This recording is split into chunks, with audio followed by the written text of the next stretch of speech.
You can go to the Patreon link in the description of this video to receive instant access to the entire course with either a Tier 2 or 3 subscription, or by purchasing the course individually. In this video, we'll be looking at the basics of an amplifier and how I like to set mine up. Some things can be cost prohibitive, but an amplifier is really going to be one of the essential things that you're going to need. But you can get those within different price ranges, and it's going to help you with your practicing, being able to hear. It's going to help you with your tone, your intonation.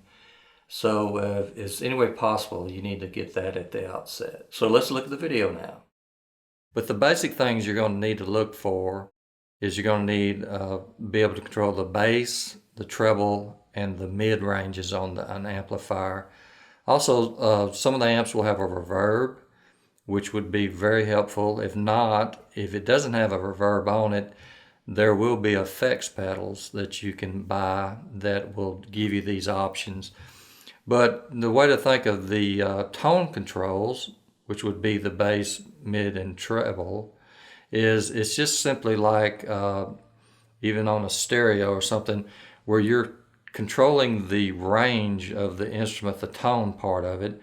So like if you're looking at your instrument, the high notes are the ones that are would be the treble notes, or even looking at a keyboard. If you were looking at a piano, as you look at that keyboard, as it goes up toward the right hand of that keyboard, the notes are getting higher in pitch. So the treble is actually giving you more highs. The mid would simply be what's in the middle range or the middle tone that you're hearing. The bass would be the lower. On the instrument here, since we have such a wide dynamic of notes, there's 10 strings, and you've got, quite a range on the tone, this amp, having the settings of that, gives you a little more flexibility and control over that. Also, if you have a reverb on your amp, that's going to just kind of make it a warmer feeling. And another way to think of that is like if you're in a room now, if you're in a smaller room, the space is more compact, more dead sounding. There's not much life to the room. If you have a reverb, it kind of opens it up. It'd be like being in a big hall or a big church where you could actually clap your hands and you hear almost like that room opens up, almost like an echo type sound. It gives that still, since it's not an acoustic instrument, you're not actually getting much tone or anything from the wood.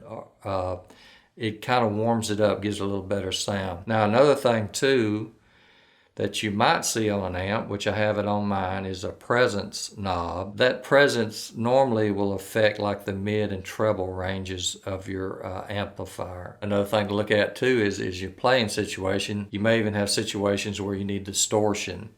So some amps have distortion built in them. Some of them will actually have a master volume and a regular volume. You can adjust those, like turn the master volume down, the regular volume up, override that amp and make it distort. But again, if I was going to do that, then you'd have to turn around and readjust your amp for a clean sound. I would look into buying a distortion pedal. There are amps that are specifically designed or built for pedal steel, but again, the normal access you'll have will be like for guitar amps. I just wanted to show you the basic setup for an amp. I want to set the volume. You want to think of two things: that you have a volume that you're playing at while you're playing with the group. Then you want to have the ability to have the volume a little louder if you're doing an intro or if you're doing a turn in the song, the middle of the song. You want your instrument to come up above the other instruments. So you want to have that threshold where you have a little extra volume. So a good point would be to maybe take your volume pedal, if you have one, to about halfway, and that would probably be about where you would play at when you're with a group or backing up a singer. Then you have just a little bit more if you go full volume on your volume pedal, where it's loud enough where you could get to bring your instrument to the forefront of the group. Now, as far as the bass, mid and treble, I usually set that bass around 6. And then I set my mid and treble pretty close to each other. I usually probably do the mid around 3 and do that treble around 4. Now if you have a reverb, I would start around 3 on that. I'd put it on 3. And again, if your amp has like a master volume, I'll normally set the master volume to not full. I'll normally set it to about 6, and that's with the increments 1 through 10, which is normal on most amps. That's what it'll have. I'll set that master to about 6. I normally set the volume to about 3 or 4. Now again, those are basics. You know, the wattage of an amp, how powerful it is, will affect that volume. If it's tube, solid state, you know, all these things enter into it. Also on my amp, if I have a presence, that affects the mid and treble.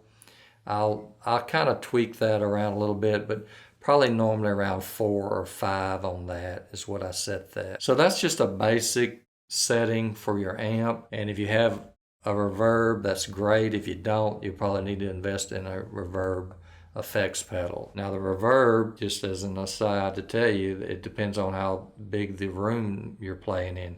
If you're playing in a auditorium where you have a huge space, you may not need to run as much reverb because the natural sound of the room is going to kind of warm that up and give it more warmth. If you're playing in a small venue like at a party at a house or a smaller church or something, you may need to run 3, 4, 4.5, 5, you know. So that's, again, it kind of gets back to what you like and your preference. But as just a basic starting point, that's how I set my amp. So give those a try and hope those will help you.